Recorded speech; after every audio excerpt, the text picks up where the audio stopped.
Every now and then, I like to take a little break, pack a few extra socks and a couple of shirts, and take off for some distant place. Well, this is one of those breaks right now, and I'm delighted to have you with me.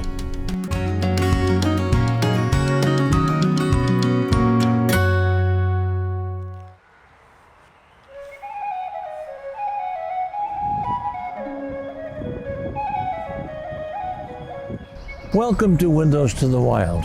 I'm Willem Lang. Last evening, I boarded the plane at Logan Airport near Boston with a bunch of fellow merry travelers, and we flew 7 hours through the dark east to Shannon, Ireland. We met the dawn as we landed. In the next 9 days, we're going to take you around this beautiful country. We'll visit medieval castles. We'll maybe see a puffin or two on the west coast of Ireland, and we got a little surprise for you near the end of the trip. Now, to help us navigate this beautiful country and deepen our understanding of Gaelic culture, we're lucky enough to have with us an Irish guide, an all-Irish guide. 100%, 102%. Jerry Ronayne. Jerry, it is a pleasure to work with you. It really is. Great to see you. And travel with you, too. Great to see you. Great to see you. I hope we have a great week. Oh, we're going to have a beauty. Wonderful. Now, you've been at this for a while. I've been at this now for about 108 years. No, I've been at this for 32 years. 32? Wow. 32 years. And you know more about Ireland than anybody else in the world? I know enough about Ireland to get away with being a semi-expert on the country. Okay, it involves a certain amount of blarney. A little bit of oil greases the wheels, yeah, keeps it going. Well, it's a pleasure so far. And we got a few more days coming up. We do. And we'll have, I hope, a wonderful time.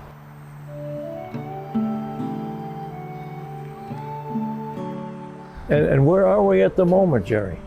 Well, we're in a place called Bunratty. Before there was the Bunratty, this land was the site of a Viking trading camp. That was around 970 AD. Since then, it's been home, more or less, to the upper crust. The first fortress was built in 1250 of earth and wood. Stone replaced those defenses, and over time, 4 castles were built. 3 fell during battles. The Irish took back the 4th castle by force, and that's where we are today. Bunratty is known for its beautiful folk park, where they have reconstructed old houses from the 1800s, and its magnificent castle. Oh. So the castle is from the 1400s. That's one of the finest medieval castles in Europe. It's massive in terms of size and really interesting because it has a wonderful collection of medieval furniture, and you can freely visit the castle. You can wander through the different rooms. You can get great views from the top. You can visit the family apartments. You can see how the soldiers lived. You can see how visitors were treated when they came to the castle. So it's a wonderful castle, great place.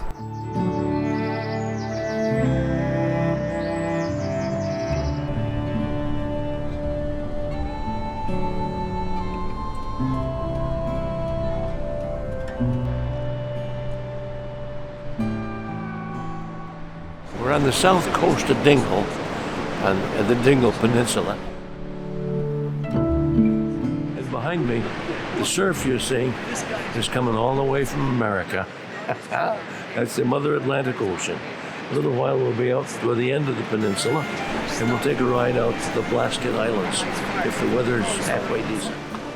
There's a lovely narrow road looping around the Dingle Peninsula. It runs for about 30 miles. If you drive it, you'll pass a lot of history. We're looking at the Blasket Islands. That's Great Blasket, and the big one. And the little white spots are where the cottages used to be. Well, that's what's left of the cottages. The roofs are gone in, and all the people are gone now since 1955. Long time ago, eh? The Great Blasket Island sits off the coast of the Dingle Peninsula. It's about 4 miles long and a half-mile wide. The only full-time residents on the Great Blasket Island are seabirds and seals. But there was a time when royalty, as it were, lived here. They had a hereditary king until 1955 on that island. Yeah. Oh, yeah. In video. They refer to one of the guys as the king and the king's son, You know what? but they're all gone now. Yep. This is Dunquin Cemetery. So Dunquin Cemetery is the cemetery for the Blasket Islands. Now the Blasket Islands are out in the sea here and magnificent rocky shapes, but they were inhabited up until the 1950s. The problem with the Blasket Islands is that there's no great depth of soil. So to bury people, they would bring them across in open boats, the 2 or 3 miles across here to the pier at Dunquin, kind of a windy, serpenty road that goes down there. And then the cortege would come along here and up to this area here. So this is where the people of the Blasket Islands are buried.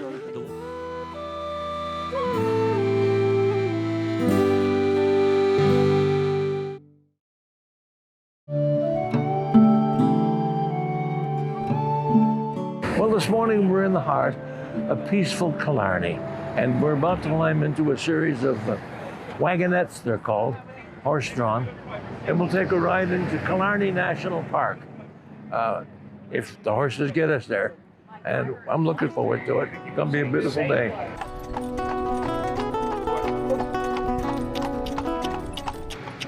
My name is Paul, and the horse's name is Ginger. Well, I named her after my mother-in-law, sir. They're very similar eyes. Our pilot for the day is Paul Tangney. He's a guide with a sense of humor and a great patter. Now, guys, we're entering the national park here now, where there's no motor traffic allowed. It's just for the horses, people walking or cycling. That's the landing gear. There's 3 wheels on our wagon and we're still rolling along. Go ahead. Oh. So this area now we're going through is known as Monk's Wood, but the nuns wouldn't. They didn't want to get out of the habit. Go away.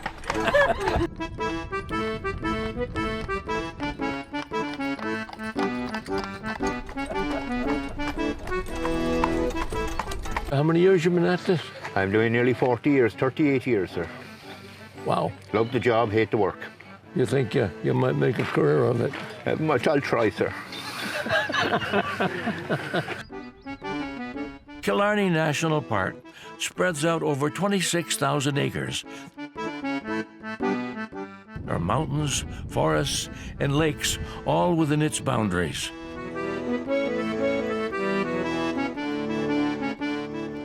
To get around the park, you hike, bike, or catch a ride with someone like Paul. How many horses you been through?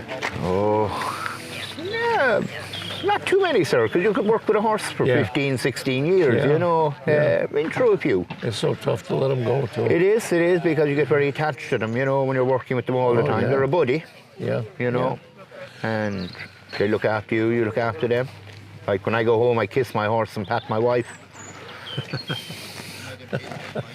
You don't have a wife, I would guess. You do. She's a long-suffering woman. Well, there's 3 rings of marriage: the engagement ring, the wedding ring, and the supper ring.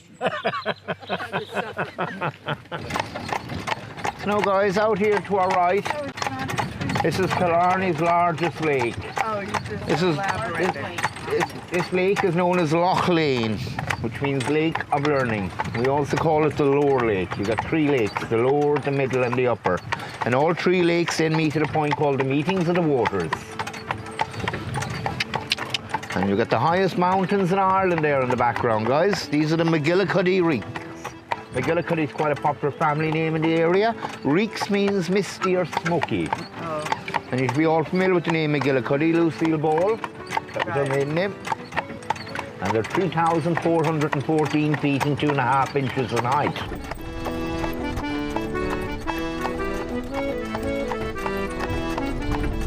Within the park, there are mansions and beautiful gardens. After Paul entertains us on our ride into the park, he drops us off at Muckross House.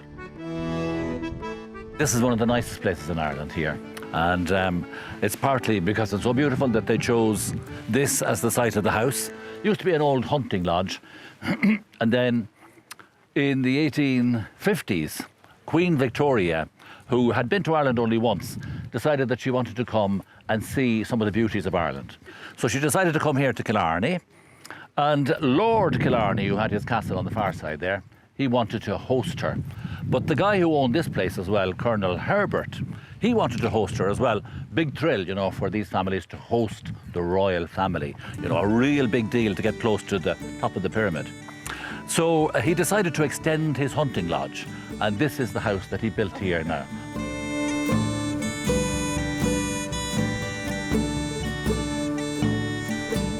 And then you have the gardens. So if you like gardens, and if you want a beautiful treat, then just here to the left of the house, you have a little walkway down to the gardens. There's not so much formal gardens, it's more parkland garden, but a beautiful parkland garden.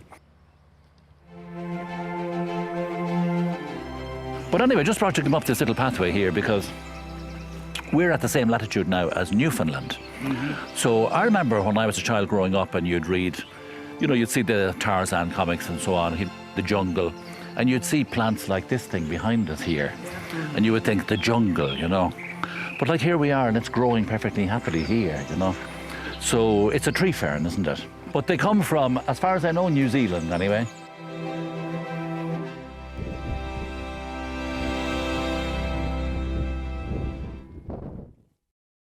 Good morning. We're about to leave Killarney now and move north toward Galway and the Cliffs of Moher. It looks like another beautiful bluebird day here in Ireland. I don't even know if they have any bluebirds, but you know what I mean. It's going to be a beautiful day, so stick with us. The Cliffs of Moher run along the Atlantic Ocean for 8 miles. There's something inspiring about them that calls out to artists, musicians, and of course, geologists.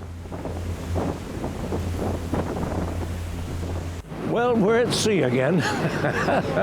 We're on the west coast of Ireland, just off the Cliffs of Moher, M-O-H-E-R, which is probably the most popular tourist attraction in west of Ireland.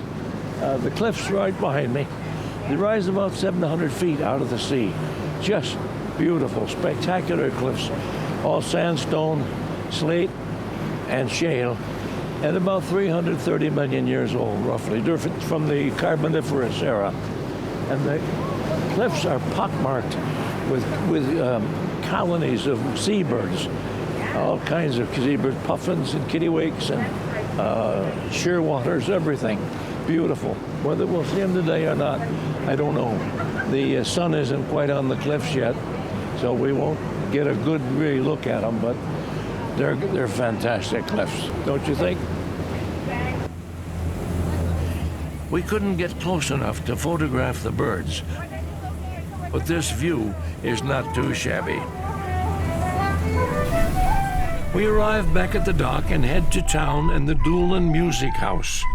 Christy Barry and his partner Sheila have spent a lifetime playing music and telling stories. Doolin House is a great place to relax and experience Irish hospitality.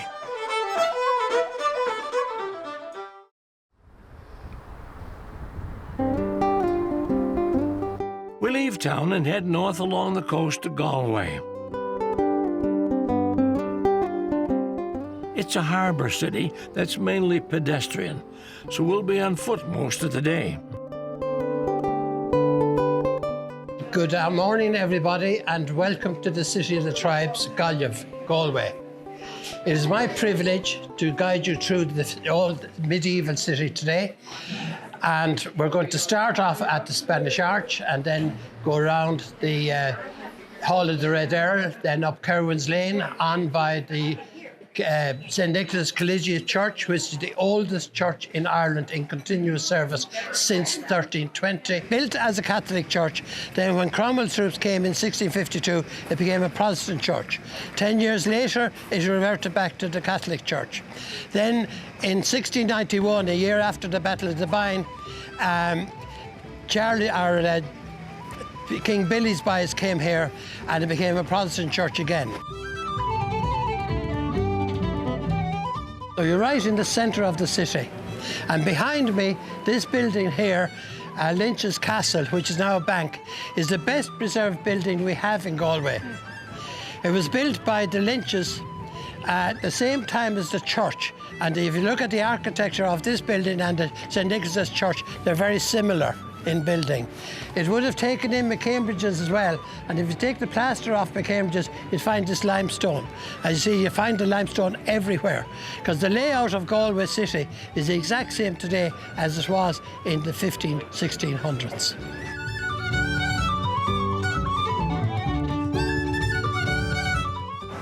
Well, now, Liam, you almost want the old man's legs off. But what age are you? Huh? Are you older than me? 87. So, Well, we're nearly the same age. yeah, we are not. Yeah. You were only 22 when Kennedy came here. I was teaching school. Well, thank you. That was just, what a great walk. And I learned so much, you know. Well, But thank you. you're a great walker. You're nearly as good as I am. Yeah. Well, I'm losing it, but, you know, You'll never lose in it. my day. But we never lose it. I hope. Because every day there's something exciting. It is, Yeah. yeah.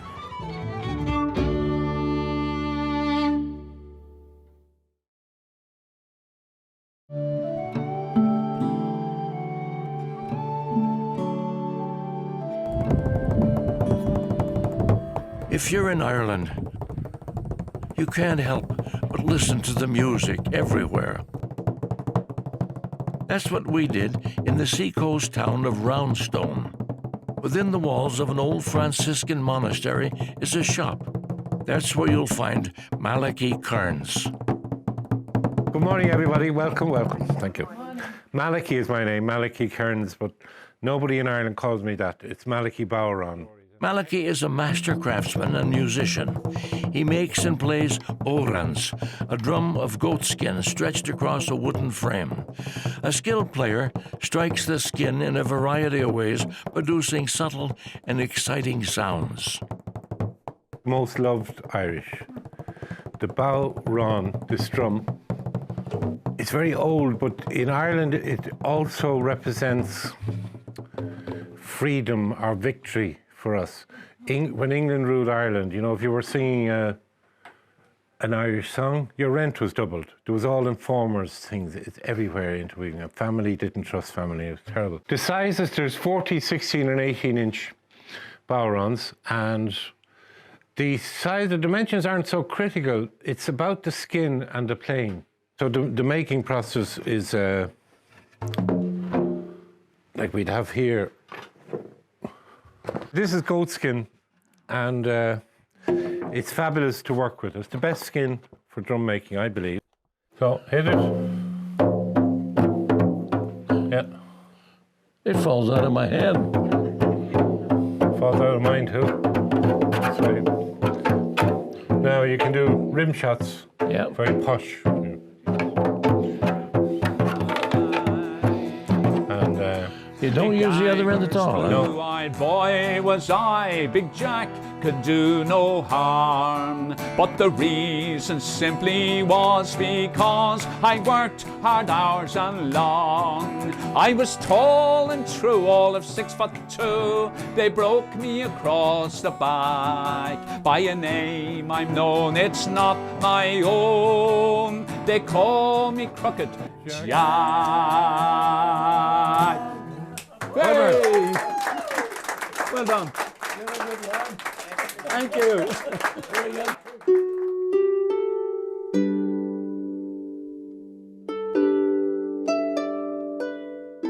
It's a beautiful early afternoon in Connemara. It's rockier and barren and craggy, and we see a lot of sheep, and that's about it. come by. Come by. Come by. At the beginning of the story, I promised you a treat. As a dog lover, I look forward to this stop. It's a family-run farm where Joe Joyce trains border collies. They charge up and down hillsides as steep as any in New Hampshire's White Mountains. Come. Steady now. Hey. Keep. So, The reason we have the dogs, obviously, is to collect our sheep. I have 200 sheep scattered out in that mountain over there. They go from this ridge to that ridge there. Cody, thank you. When I say I have 200 sheep on the mountain, there's 5 farmers have sheep mixed in together. So there's about over 1,000 sheep on that hill across the lake. Walk slowly, again. The most difficult thing to teach these dogs to do, apart from shutting up, is to take the sheep away from me. Steady now, good girl.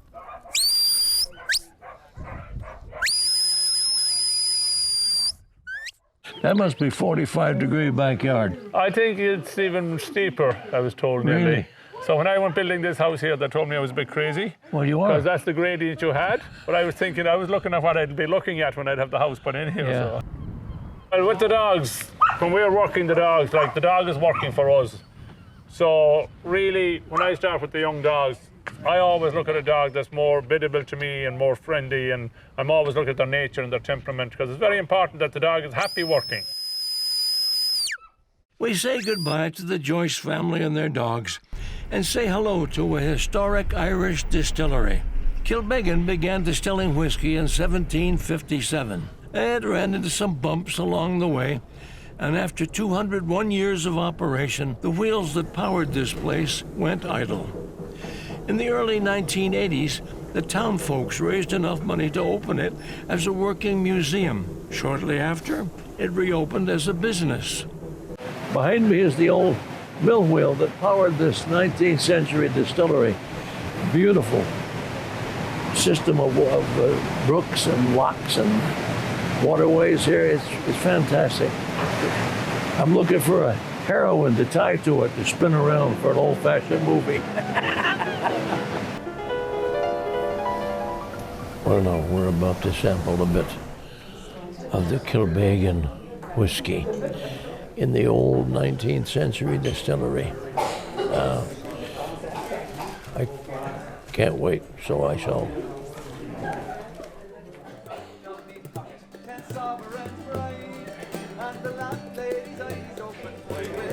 That's Irish. We depart Kilbeggan for our final destination, Dublin.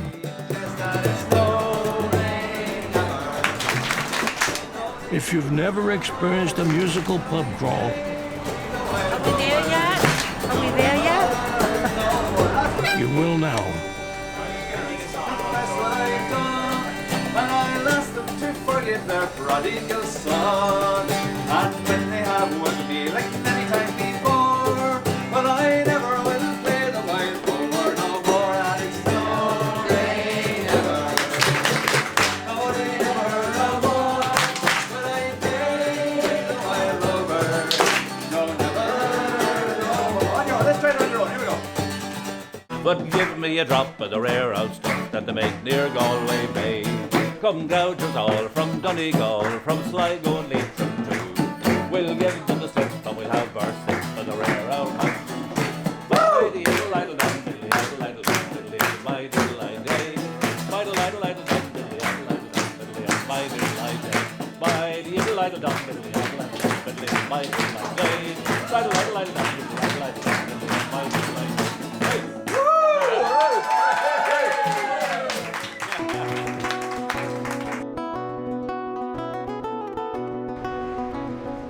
There's a building on O'Connell Street where an important chapter of Irish history was launched. The General Post Office building offers an immersive look back at the 1916 Easter Rising. It was an armed insurrection against British rule. The uprising lasted 6 days. Nearly 500 people died. Now, the 1916 Rising was a rebellion against British rule in Ireland. On the 24th of April, 1916, on Easter Monday, a collective of rebels, people who wanted to fight against British rule, took over various buildings around Dublin City, and they made this building their headquarters. The Proclamation of the Irish Republic is one of the most important documents in Ireland, if not the most important. It was written and signed by 7 gentlemen who became leaders of the 1916 uprising. 5 of these 7 men were situated in the GPO during the rebellion. The proclamation states that the Irish people would no longer acknowledge British rule and that Ireland's men and women had declared a republic. We end our story at the Glasnevin Cemetery. Prior to its consecration in 1832, Irish Catholics had no cemetery in which to lay their dead. So we're 190 years old this year.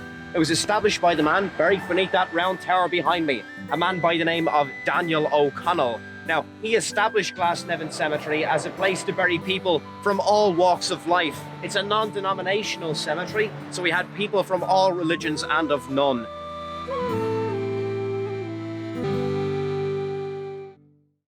Well, we're saying goodbye here our last day in Dublin at the Glasnevin Cemetery, which I guess is appropriate for a good place to end. And we've had a wonderful time, and I'm glad you came along with us. I'm William Lang, and I hope to see you again on Windows to the Wild.